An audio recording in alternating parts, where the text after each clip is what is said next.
भला हुआ मेरी माला टूट गई, मैं राम भजन से छूटी। भला हुआ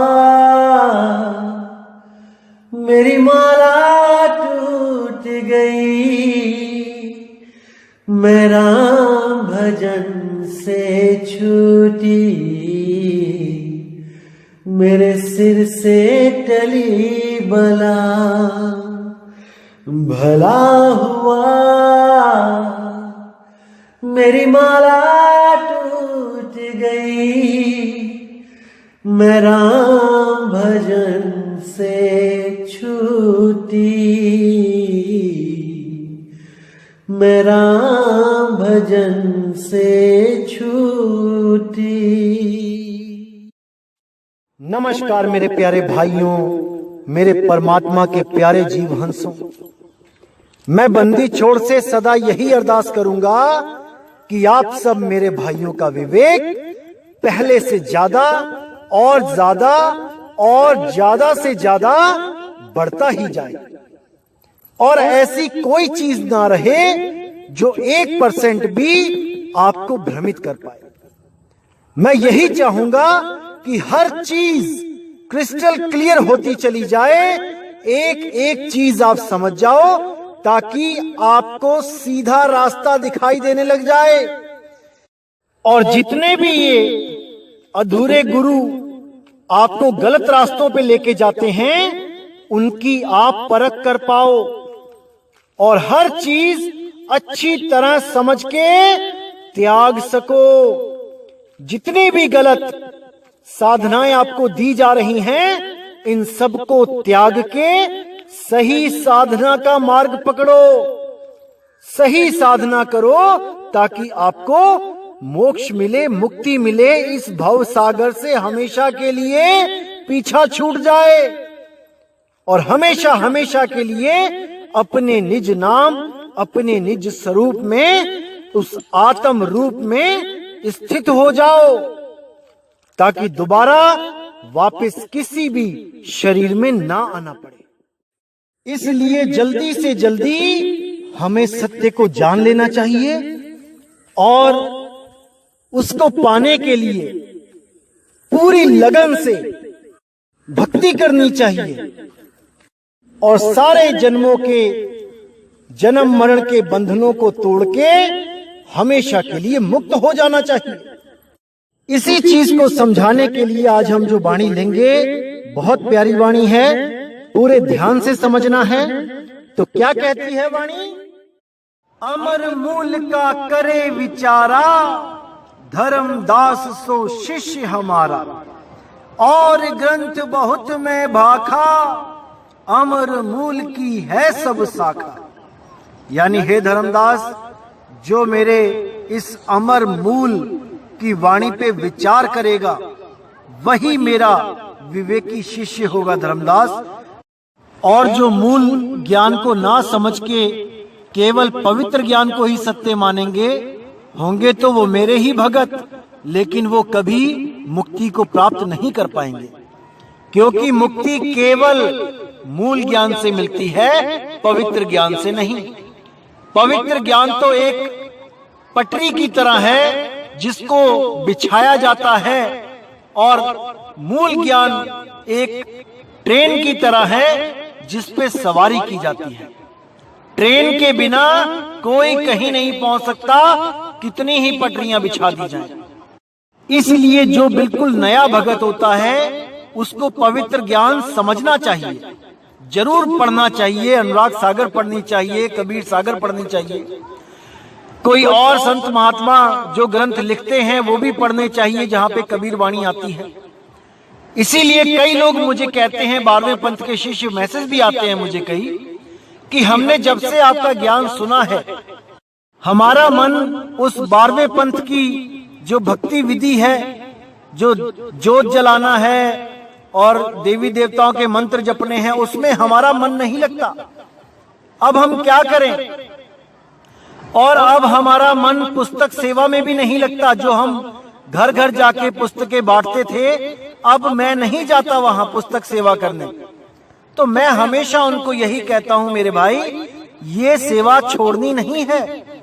पुस्तक सेवा करो, लेकिन ऐसे ग्रंथों की सेवा करो, ऐसे ग्रंथ बांटो जो परिवार में पढ़ने लायक हों, जो सभ्य भाषा में लिखे गए हों, और किसी को भी उन ग्रंथों से कोई आपत्ति ना हो। केवल तभी वो सेवा करना। अगर उन ग्रंथों में कुछ भी गलत लिखा है जो आपको अच्छा नहीं लग रहा, तो सामने वाले को भी नहीं लगेगा। लेकिन जो अच्छे ग्रंथ हैं उनकी सेवा जरूर करनी चाहिए। लोगों तक इन ग्रंथों को पहुंचाना चाहिए, कबीर साहब की वाणी को पहुंचाना चाहिए, ताकि जो बिल्कुल भी ABCD नहीं जानता अभी कबीर साहब की, वो कबीर साहब को जाने। वो सब संतों में शिरोमणि संत की वाणी को पहचाने। वो जाने कि जन्म मरण से मुक्ति क्या होती है, कैसे मिलती है, जरूर जाने। इसलिए मैं कभी किसी को भी पुस्तक सेवा से नहीं रोकता।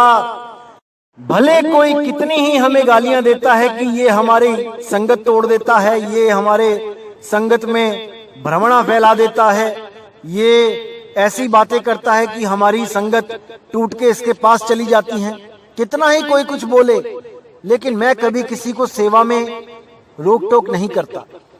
हमारे यहाँ तो ऐसे ऐसे लोग बैठे हैं नाम लेके, जो नाम तो हमारे गुरुजी से लिया हुआ है, लेकिन अपने गुरुजी की भी सेवा करते हैं एक एक महीना जाके। नहीं यकीन है तो मैं फोन नंबर भी दे सकता हूं, आप पूछ सकते हो। हम कभी नहीं कहते किसी को कि अगर यहाँ पे नाम लिया है तो कहीं और मत जाओ।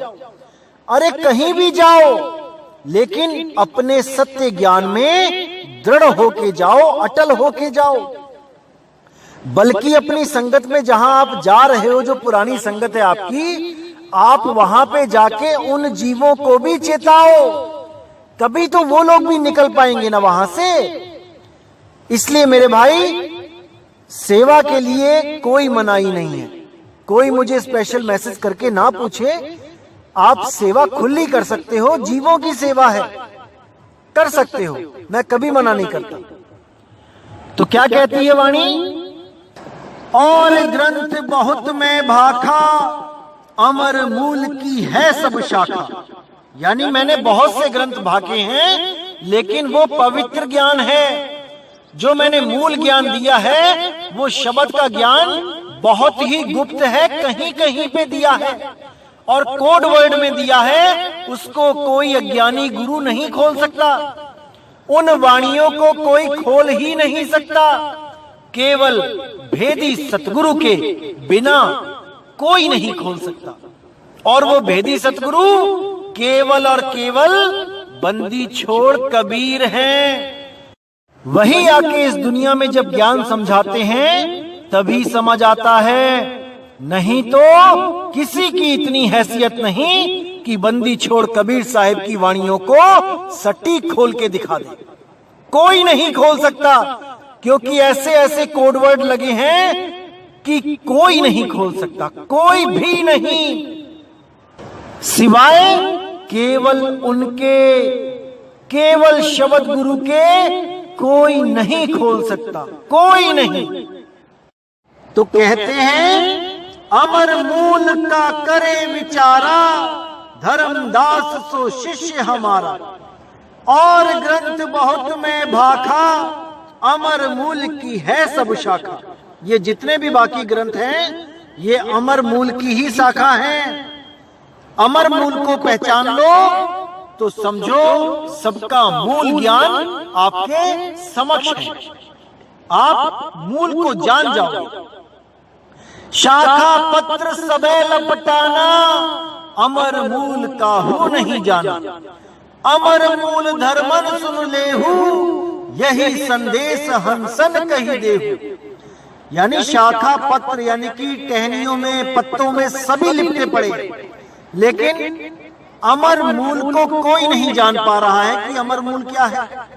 अमर मूल धर्मन सुन लेहू, हे धर्मन तुम अमर मूल का ज्ञान अच्छी तरह समझ लो और यही संदेश सब हंसों को दो। यही संदेश हंसन कही देहु, यह संतन को मत है भाई, जाते आवागमन न साई। जो मैं तुम्हें बता रहा हूं ये संतों का मत है। असली संत मत ये है जिससे आवागमन का नाश होगा। सोई जीव उतर है पारा, ना तर बूढ़ मुआ संसारा। केवल वही जीव इस भव सागर से पार होगा जो इस मूल ज्ञान को समझ लेगा, बूझ लेगा। बाकी जितने भी हैं ये सब इसी भव सागर में डूबते रहेंगे। ज्ञानी होए सो मानही, बूझे शब्द हमार, कहे कबीर सो बाची है और सकल यमधार। यानी हे धर्मदास, जो ज्ञानी होगा वो हमारी बात को मन ही मन मान लेगा, बूझ लेगा वो मेरे शब्द को कि मेरा शब्द सत शब्द है, सत नाम है, उसका कभी नाश नहीं होता, वो कभी आता जाता नहीं है। इन श्वासों की तरह कि कभी छिन में आई कभी छिन में चली गई, ये वो शब्द नहीं है भाई। तो आगे कहते हैं पावन भेद, पावन नहीं यहां पे पवन होगा। पवन भेद अब कहो बुझाई, ताम ही जगत रहो उलझाई। कि अब इस पवन का भेद हमें बता दो। धर्मदास जी कह रहे हैं कि ये पवन का जो भेद है इसका हमें बता दो रास्ता, कैसे हम इससे अलग होंगे। इसमें सारा जगत उलझाई, उलझा हुआ है, लिपटा हुआ है। पवन भेद अब कहो बुझाई, ताम ही जगत रहो लिपटाई। नीर भेद मोहि कहो विचारी, बंदी छोड़ जाऊं बलिहारी। कि मुझे इस पवन और इस नीर पानी का, इन दोनों से जुदा होने का भेद बता जाओ। मैं पानी और हवा के बिना नहीं रह सकता।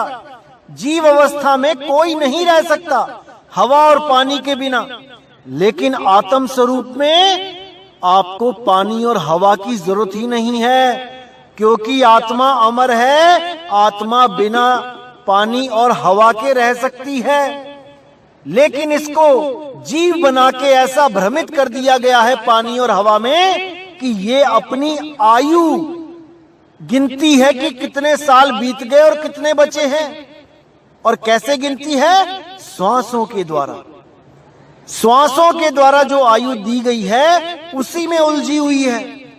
इसीलिए बड़े बड़े योगी श्वासों को कंट्रोल करते हैं, बहुत लंबे लंबे सांस रोकते हैं ताकि उनकी आयु लंबी होती जाए। क्योंकि हर जीव को सांसें गिन के मिली हैं। यही बंधन है। जिसकी उम्र अनंत है उसको सांसों में उलझा रखा है कि तेरी इतनी सांसें बची हैं, उसके बाद तू मर जाएगा। अरे कोई नहीं मरेगा, आप अजर अमर अविनाशी हो मेरे भाइयों, समझ जाओ इसको। ये केवल शरीर है जो मर रहा है, आप और हम नहीं मर सकते कभी। इसीलिए साहिब ने बोला हम ना मरिब मरिब संसारा, हमको मिला जियावन हारा। यानी कि उस आत्म अवस्था में पहुंच के हम कभी नहीं मरेंगे, ये संसार सारा मर जाएगा। ये 5 तत्व खत्म हो जाएंगे, मन माया 3 गुण खत्म हो जाएंगे, लेकिन हम और आप कभी नहीं मरेंगे। लेकिन तब नहीं मरेंगे जब हम उस अवस्था को जान जाएंगे कि हम अमर अजर अविनाशी हैं। जब तक हम अपने आप को ये शरीर समझ रहे हैं, हम जन्मते और मरते ही रहेंगे। समझ जाओ मेरे भाइयों, इसको समझ जाओ। तो आगे कहते हैं सतगुरु वचन। कबीर साहब जवाब देते हैं, नीर पवन का भाखों लेखा, सुकृत घट में करो विवेका।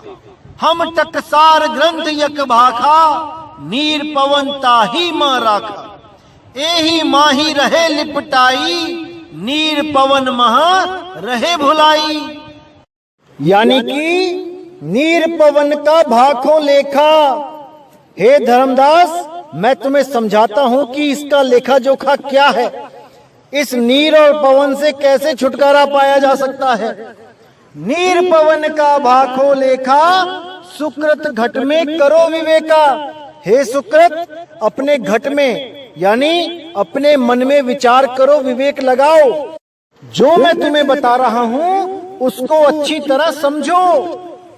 हम टकसार ग्रंथ यक भाखा, नीर पवनता ही महराखा। यानी कि मैंने एक ऐसा ग्रंथ भाखा बताया है जिसमें नीर और पवन का सारा भेद है। उसमें मैंने हर चीज समझा रखी है, लेकिन कोड वर्ड में उसको कोई नहीं खोल सकता, कोई भी नहीं खोल सकता। केवल और केवल भेदी सतगुरु ही खोल सकते हैं, या केवल वो खोल सकता है जिसको बंदी छोड़ने चुन लिया है, लोगों का कल्याण करने के लिए। तो आगे कहते हैं, एही माही रहे लिपटाई, नीर पवन महा रहे भुलाई। यानी इसी में सारा जगत लिपटा रहता है, इसी नीर और पवन में सारे भूले रहते हैं, भुलाए रहते हैं। कोई भी इससे अलग नहीं हो सकता। अभी जितने भी ये खिलाफ बोलने वाले हैं या जितने भी ये श्वासों का जाप करने वाले हैं, ये सब इसलिए बोल रहे हैं क्योंकि अभी इन्हें पता नहीं कि जिस दिन इनकी सांसें खत्म हो गई, एक सांस के लिए भी ये तरसते रहेंगे, तरसते फिरेंगे। कोई इनको एक सांस नहीं दे पाएगा। एक सांस के लिए इनकी हालत खराब हो जाएगी। अगर नहीं यकीन है तो अभी सांस रोक के देखो, 2 मिनट के लिए, 2 मिनट के लिए सांस रोक के देखो। आपको सांसों की वैल्यू पता लग जाएगी कि क्या होती है सांसों की वैल्यू। ऐसा लिपटा दिया गया है श्वासों से इस जीव को कि बिना श्वासों के इसकी हालत खराब हो जाती है। जो लोग पानी में गिर जाते हैं, सांस नहीं ले पाते हैं, उनसे पूछो कि कैसा अनुभव हुआ था। इसीलिए कहता हूं, जब अंत घड़ी आएगी तब केवल गुरु का ज्ञान काम आएगा। तब आपको पता लगेगा कि सूरत कहां रखनी है। अगर आपने सूरत शब्द में लगा दी तो आपको पता भी नहीं लगेगा कि आप कब इस शरीर से निकल गए। आपको श्वास की जरूरत ही नहीं पड़ेगी, पता ही नहीं लगेगा कि मैं श्वासें ले भी रहा हूं कि नहीं। लेकिन ये जितने भी खिलाफ बोलने वाले हैं, समय आने दो, इनको भी पता लग जाएगा कि मूल ज्ञान किसे कहते हैं। अभी तो खूब मजा आ रहा है हमारे खिलाफ बोलने में, लेकिन जिस दिन श्वासों की गिनती खत्म हो गई, उस दिन पूछेंगे कि क्या हाल चाल है भाई। अभी तो खूब आनंद में है। तो इसीलिए कह रहा हूं मेरे भाई, इससे पहले कि सांसें खत्म हो, ये पवन खत्म हो, उससे पहले इस पवन से नाता तोड़ लो। इस सोहम के जाप से, ओम सोहम के जाप से अपनी सुरती को हटा लो। अगर ये सुरती श्वासों में लगी रही तो मेरे भाई ये कभी मुक्त नहीं हो पाएगी, ये कभी मुक्त नहीं हो पाएगी। इसको शब्द से जोड़ो, उस शब्द से जोड़ो जिसका कभी अंत नहीं होता। अरे ये श्वासें तो गिन के मिली हैं मेरे भाई, अंत हो जाएगा। समझ जाओ मेरे भाई, इसको समझ जाओ। और जो लोग कुछ स्वयंभू आत्मज्ञानियों के चक्कर में आके साधना से विमुख हो जाते हैं, उनको भी मैं बता दूं भाई, ये साइको बंदे हैं, ये मानसिक रोगी हैं, ये आपको ले डूबेंगे। इनके चक्कर में मत आओ। अभी थोड़े दिनों में इनकी मैं एक ऐसी वीडियो बनाने वाला हूं कि आपको एक एक चीज समझ में आ जाएगी कि ये कितने पानी में है। इन लोगों ने केवल खिचड़ी ज्ञान परोस दिया है। थोड़ा सा उधर से ले, थोड़ा सा उधर से ले, थोड़ा सा उधर से ले, और अपनी डिश बना के तैयार कर दी है। बिल्कुल चिंता ना करें मेरे भाई, आने वाले सत्संग में ऐसा खुलासा किया जाएगा इनका कि आप एक एक चीज समझ जाओगे कि कैसे भ्रमित करते हैं ये लोग दुनिया को। बिल्कुल समझोगे परमात्मा की दया जरूर होगी। तो साहिब कहते हैं, एही माही रहे लिपटाई, नीर पवन मां रहे भुलाई। ये सूरत हमेशा इसी नीर और पवन में लिपटाई रहती है, भुलाई रहती है। नीर पवन की उत्पत्ति कहे कबीर विचार, जो निज शब्द समावही सोई हंस हमार। यानी जो इस नीर और पवन की उत्पत्ति को जानता है, केवल वही आपको इस नीर और पवन से अलग कर सकता है।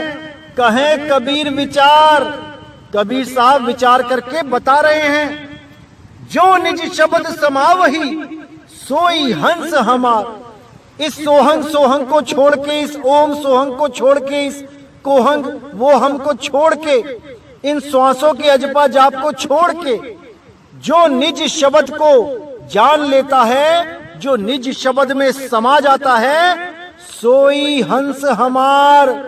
केवल वो ही मेरा निज हंस है, बाकी सब काल के ही जाल में उलझे रह जाते हैं।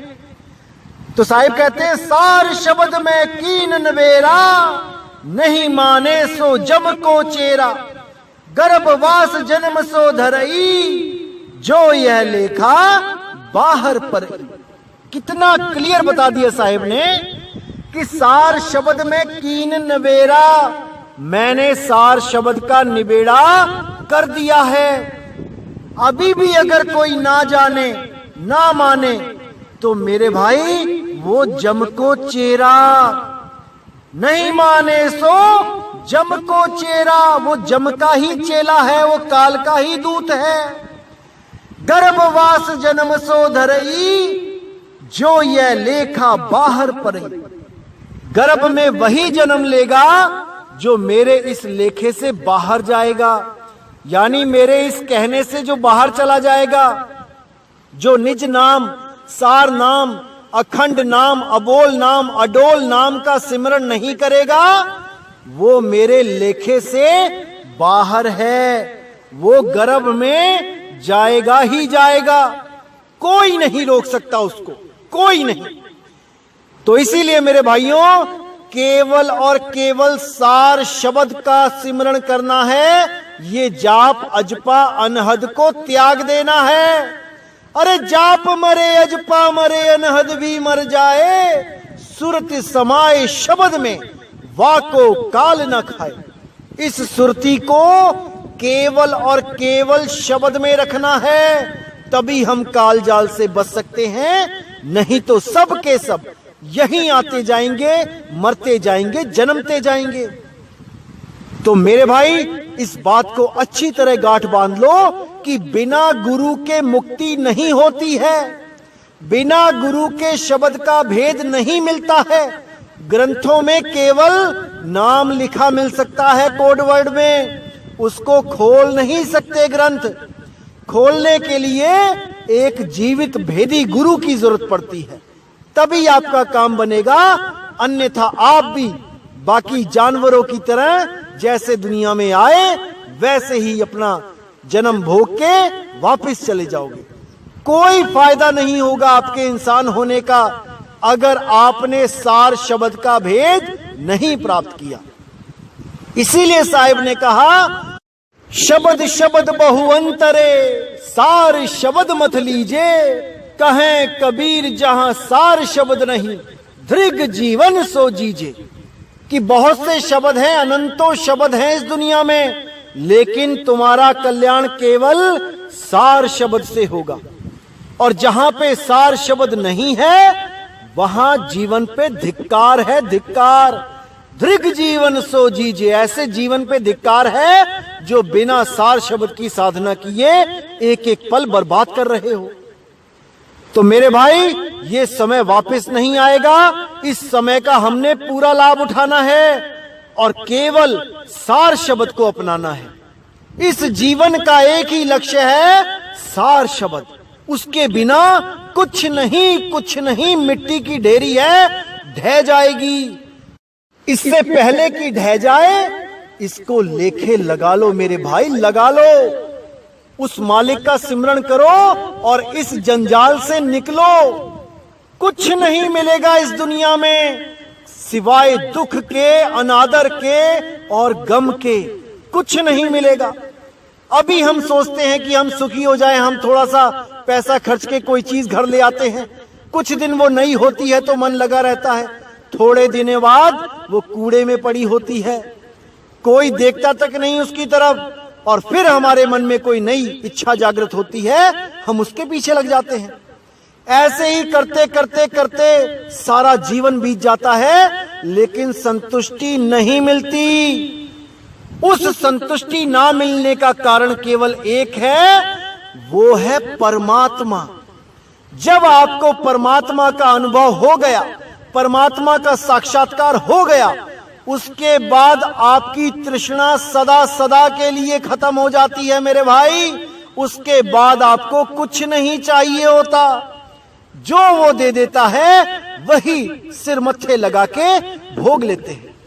कभी डिमांड नहीं करते कि मुझे ये मिल जाए, मुझे वो मिल जाए, कुछ नहीं, कुछ नहीं। तो मेरे भाई, जैसा मालिक ने आपको रखा है उस अवस्था में रहो। मैं ये नहीं कहता पैसे ना कमाओ, कमाओ, तरक्की करो, लेकिन सब कुछ पैसे को ही मत समझ लो, सब कुछ घर बार को, रिश्तेदारियों को ही मत समझ लो। आप यहाँ पे पैसे इकट्ठे करने नहीं आए हो, आप यहाँ पे घर बार बनाने, बिल्डिंगें खड़ी करने नहीं आए हो, आप यहाँ पे बड़े बड़े रिश्ते बनाने नहीं आए हो, आप यहाँ केवल मुक्ति प्राप्त करने आए हो। इसीलिए आपको इंसान जन्म मिला है मेरे भाई।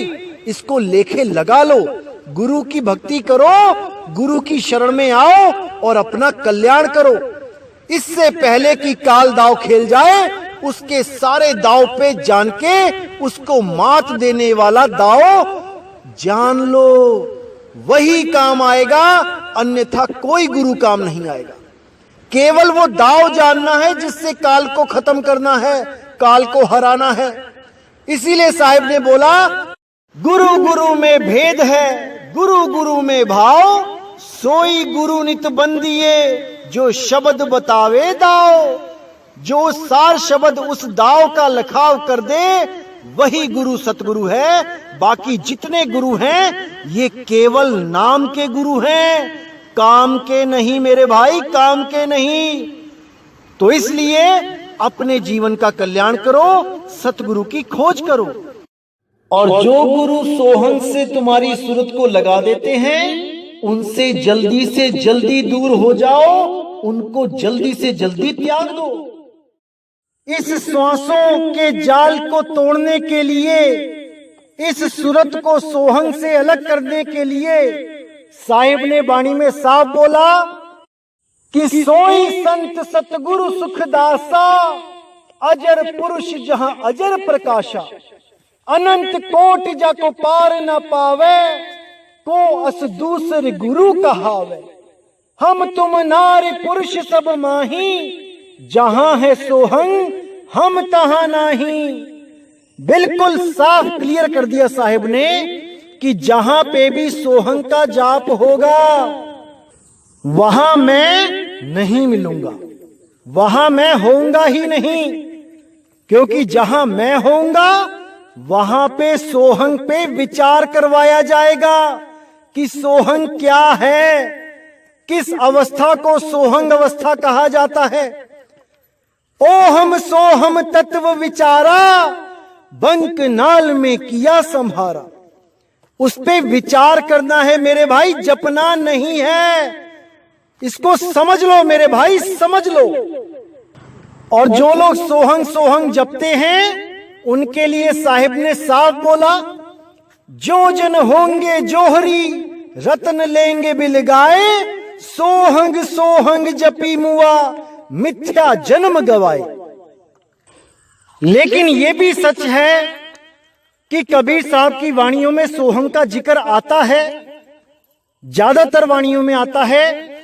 लेकिन जिसके पास सोहंग का भेद नहीं होता, वो गलती से इसके जाप में फंस जाते हैं। कैसे फंस जाते हैं मैं आपको बताता हूं। एक वाणी है कबीर सागर सुमिरन बोध में पेज नंबर 16 पे, सोहम शब्द निज सांच है, जपो अजपा जाप, कहें कबीर धर्मदास से, देखो अगम अगाध। अब इस वाणी को पढ़ के कोई भी ये समझ लेगा, कोई भी ये सोच लेगा कि कबीर साहब कह रहे हैं कि सोहंग ही निज सांच है, यानी कि वो निज मंत्र है, वो सच्चा मंत्र है, और उसी को अजपा जाप को जपने के लिए बोला जा रहा है, श्वासों के अजपा जाप को। बिल्कुल नहीं मेरे भाई, बिल्कुल नहीं। इसकी गहराई में जाओ, इसके भावों को पकड़ो, 1 मिनट लगेगा सत्य तक पहुंचने में, लेकिन भेदी गुरु होगा तभी पहुंचा पाएगा, अन्यथा सबके सब सोहंग सोहंग जपने लग जाएंगे। तो वाणी की गहराई में चलते हैं। क्या कहती है वाणी? सोहम शब्द निज सांच है, यानी कि निज सांच मतलब कि तुम्हारा असली स्वरूप, तुम्हारा असली निज सांच कि क्या है तुम्हारा सत्य। क्या तुम शरीर हो? क्या तुम 5 तत्वों से निर्मित शरीर हो? कौन कौन से 5 तत्व हैं? क्या तुम मिट्टी हो? क्या तुम पानी हो? क्या तुम अग्नि हो? क्या तुम ये हवा हो, ये श्वास हो? क्या तुम आकाश हो? क्या तुम इन 5 में से कुछ हो? अगर तुम इन 5 में से कुछ नहीं हो तो तुम्हारा निज सांच क्या है? क्या तुम मन हो? क्या तुम माया हो? नहीं मेरे भाई, नहीं। इन 7 में से तुम कुछ भी नहीं हो। क्या तुम त्रिगुण हो? सतोगुण, रजोगुण, तमोगुण? नहीं मेरे भाई, नहीं। इन 10 में से तुम कुछ नहीं हो। अब तुम क्या हो, बस ये जानो। तो ना तुम मिट्टी हो, पानी हो, अग्नि हो, आकाश हो, ना वायु हो। सोहंग वायु नहीं हो। ये जो सांस आ रही है, जा रही है, ये वायु तत्व है, और तुम वायु नहीं हो, नहीं हो, नहीं हो। तो फिर ये सोहंग क्या है? इस पे विचार करो। सोहंग क्या है? जो तू सोहम, यानी हे परमात्मा, जैसा तू वैसा मैं, यानी कि तुम भी एक आत्मा हो, मैं भी आत्मा ही हूं, लेकिन मैंने सृष्टि बनाई है इसलिए मैं आत्मा कहला रहा हूं, और आप सृष्टि खत्म करवाने आते हो, इसलिए आप हम सबसे परम हो, आप परमात्मा हो। तो जब परमात्मा श्वास नहीं है तो तुम श्वास कैसे हो सकते हो? कैसे हो सकते हो? लेकिन तुम्हारी सूरत श्वासों में रमी हुई है, इसलिए बोला जाता है कि श्वासा मध्य सार है। तुम्हारी सूरत भी सार ही है, वो भी कभी खत्म नहीं होगी, वो भी कभी अंत नहीं होगा उसका। लेकिन अगर इस श्वास से तुम्हारी सूरत कनेक्शन तोड़ दे और वही सूरत उस शब्द गुरु में लग जाए, तो मेरे भाई जन्म मरण से मुक्ति मिल जाएगी, आपको निज सांच प्राप्त हो जाएगा, और वो अवस्था होगी सोहम अवस्था की। जब तक इस तन और मन के साथ आपकी सुरती लगी है, आप जीव अवस्था में हो, आप जीव हो, अभी आप सोहंग अवस्था में नहीं आए। सोहम अवस्था को प्राप्त करने के लिए आपको तन और मन दोनों से हटना पड़ेगा और उस शब्द का सिमरन करना पड़ेगा। तो यहां पे बिल्कुल क्लियर कर दिया कि सोहम शब्द निज सांच है, यानी कि सोहम शब्द आत्म स्वरूप है, क्योंकि आत्म स्वरूप ही निज सांच है। तो आत्मा को कैसे जपोगे? मुझे कोई इतना बता दे। जब सोहम शब्द निज सांच है, यानी सोहम शब्द आत्म स्वरूप है, तो आत्मा को कैसे जपोगे? वो तो शब्दों में है ही नहीं, इसीलिए यहां पे उसको अजप्पा बोला है। अजप्पा यानी कि जिसको जपा ना जा सके, लेकिन साथ में जपा भी लिखा है। यहां पे जपा का क्या भाव है कि उसको याद करो, सिमरन करो, स्मरण करो। जो गुरु आपको आपका निज रूप लखाएगा, उस निज रूप का स्मरण करो, ताकि आप इस नकली रूप को छोड़ के अपने असली रूप को प्राप्त कर सको। तभी आप इन 5 तत्व, 25 प्रकृति, 3 गुण, मन, माया से अलग अपने निज स्वरूप में पहुंचोगे। तो सोहम शब्द निज सांच है।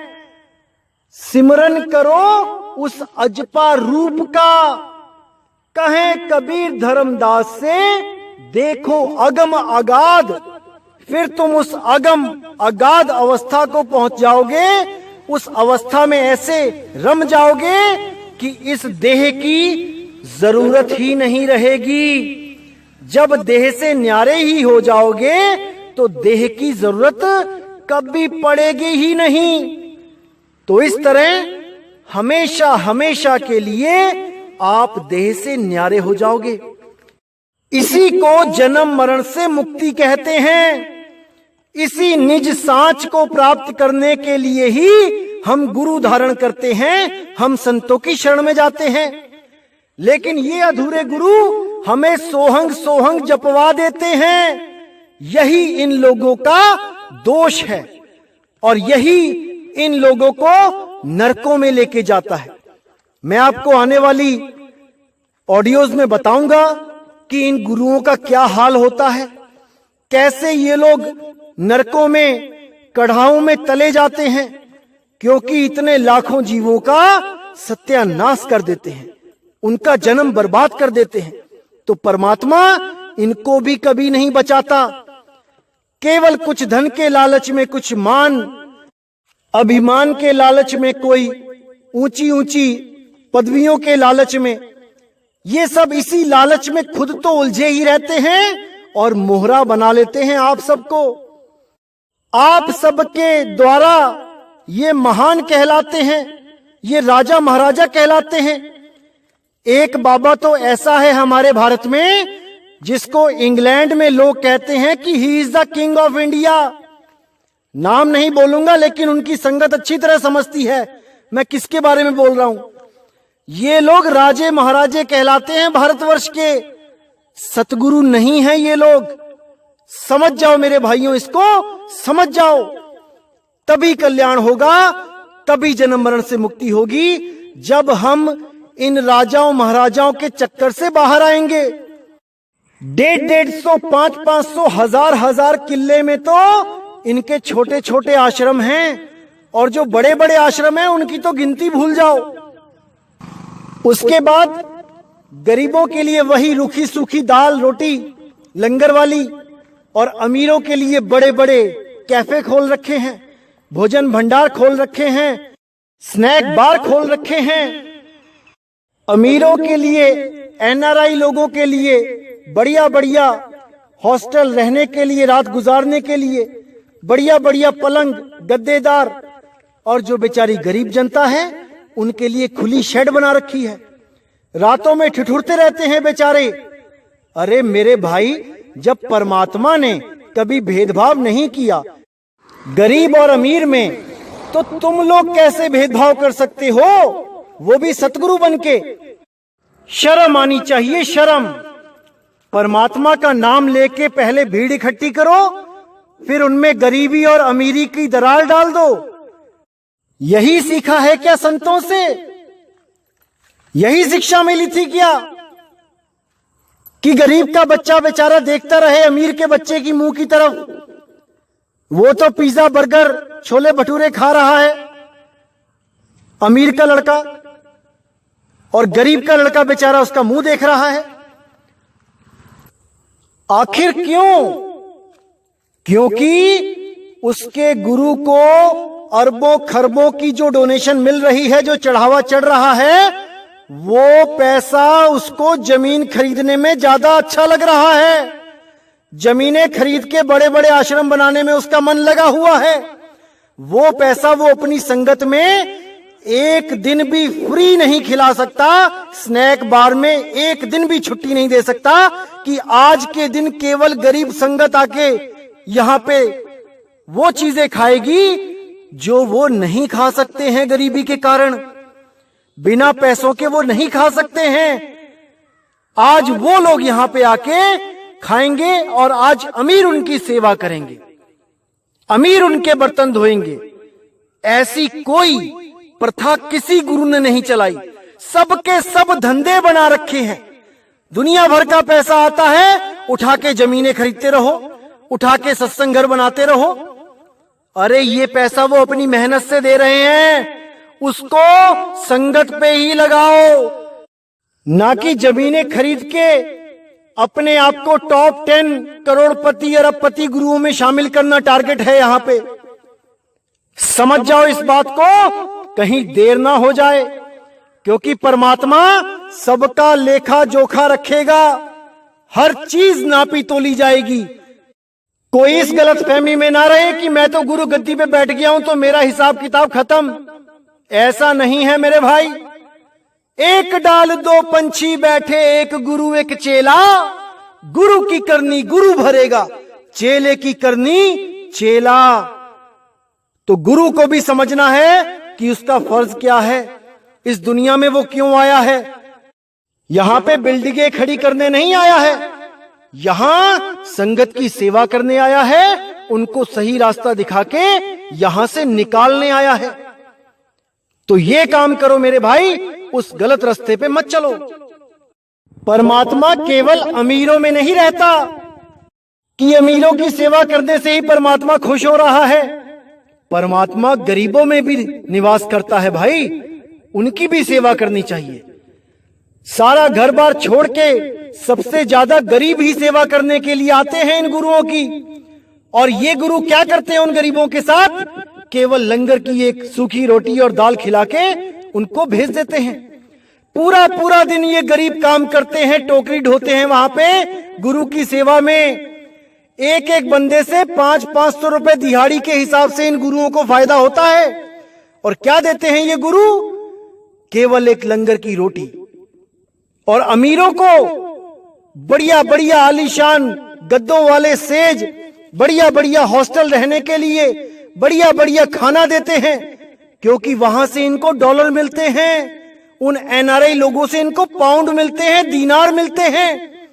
ऐसा भेदभाव का घटिया खेल चलता है इन आश्रमों में कि मैं क्या बताऊं। अरे जब हम किसी को सम नजर, एक नजर से देख ही नहीं पा रहे, तो परमात्मा हमें कैसे उस नजर से देखेगा? इसीलिए नानक साहब ने बोला, गल्ली जोग न होई, एक दृष्टि कर सम सर जाने, जोगी कहिए सोई। जो सारी दुनिया के इंसानों को एक दृष्टि से देखता है, कोई गरीब अमीर का फर्क नहीं करता, कोई काले गोरे का फर्क नहीं करता, वही जोगी है सही मायनों में, क्योंकि उसको घट घट में राम दिखाई दे रहा है। किससे भेदभाव करे? क्या राम अमीर और गरीब का अलग अलग है कि कोई गरीब आ गया तो वो गरीब राम है, कोई अमीर आ गया तो वो अमीर राम है? गरीब राम को हमने बाहर ही खड़े कर देना है, अमीर राम के लिए हमने सोफे लगा देने हैं। ये सब भेदभाव का खेल बंद कर दो अध्यात्म में मेरे भाई, बंद कर दो। हम सब एक मालिक के बच्चे हैं, हम सब समान हैं, हम सब एक हैं।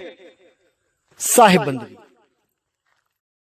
तो इसी के साथ मैं आज का सत्संग समाप्त करता हूं, और मैं पूरी उम्मीद करता हूं कि आप सब मेरे भाई अब हर एक एक चीज को समझने लग गए हैं और पूरा विवेक लगा के एक मालिक के सच्चे हंस बन चुके हैं।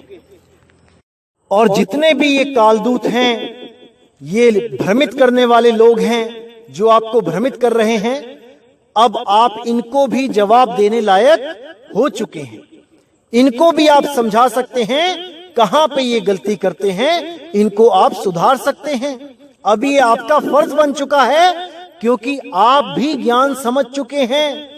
जब एक दीप से दूसरा दीप जल जाता है, तो दूसरे दीप का भी फर्ज होता है कि अंधेरे को खत्म करे।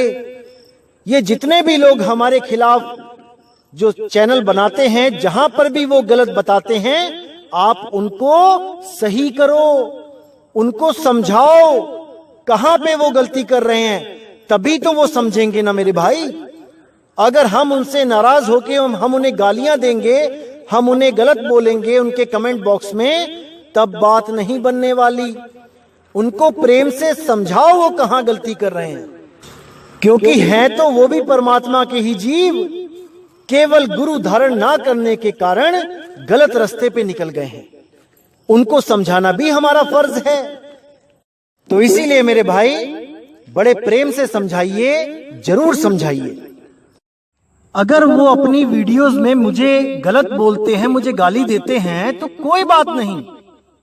वो इसलिए दे रहे हैं क्योंकि वो अभी उस लेवल तक नहीं पहुंचे हैं जो इस ज्ञान को समझ सकें। इसमें उनका कोई दोष नहीं है मेरे भाई। अभी परमात्मा नहीं चाहता कि वो उस तक पहुंचे, क्योंकि जब वो चाहेगा तो ये लेट लेट के आएंगे हमारे पास इस ज्ञान को समझने के बाद। अभी नहीं समझ आ रहे हैं, इसमें इनका कोई कसूर नहीं है। हमें इन पे नाराज नहीं होना है, हमें इन पे तरस खाना है। तरस आना चाहिए आप लोगों को इन लोगों के ऊपर, ना कि नाराज होना चाहिए। इसीलिए कह रहा हूं कि आप लोग इन पे तरस खाओ और इनको समझाओ। क्या पता मेरे समझाने से ना समझ आए और आप इनको समझा पाओ, किसी जीव का कल्याण आप ही कर दो। इसलिए आप इनको समझाओ, लेकिन कोई भी गलत बात मत लिखो। इनके कमेंट बॉक्स में कोई गलत बात मत लिखो। इसलिए जो भी मेरा भाई मेरी इस बात को मान लेगा वो मुझे अति प्रिय होगा। बिल्कुल गलत नहीं लिखना है। जो कोई वीडियो बना रहा है उसको पूरा हक है बनाने का। वो भी कुछ भला ही करना चाहता है समाज का, लेकिन जितना विवेक उसके पास है वो उतना ही देगा ना भाई, उससे ज्यादा वो कहां से लेके आए। इसलिए जो वो देना चाहता है उसको देने दो। जो लेने वाला है वो खुद समझ जाएगा कि उसके द्वारा दिया हुआ ज्ञान हमारे लिए कल्याणकारी है या नहीं, वो खुद समझ जाएगा। इसलिए इन लोग को इनके हाल पे छोड़ दो। अगर समझाना है तो प्यार से समझाओ, वरना इनको जैसे हैं रहने दो। तो इसी के साथ दोस्तों मुझे विदा करें। जय गुरु बंदी छोड़ वैराग साहिब, जय गुरु बंदी छोड़ साधु शरण साहिब, जय गुरु बंदी छोड़ बाबा मदन साहिब, बाबा नानक देव, बाबा अंगद देव, बाबा रविदास जी, बाबा भीखा साहिब, पलटू साहिब, मेरे बाबा बुल्ला साहिब, मेरे रविदास जी महाराज। जय जय गुरु बंदी छोड़ सतगुरु सत्य कबीर साहिब की सदा ही जय हो, सदा ही जय हो मेरे मालिक की। साहिब बंदगी सतनाम।